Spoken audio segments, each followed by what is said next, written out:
In this video, I'm gonna be showing you how to WhatsApp a number without saving the number.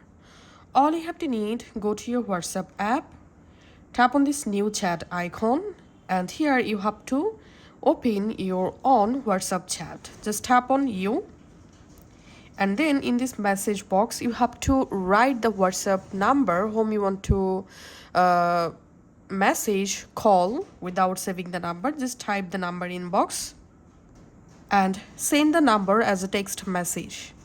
Now tap on the number, and here we can see, just tap on message and you directly jump into the specific chat conversation. Now from here you can easily send a message to the chat or number.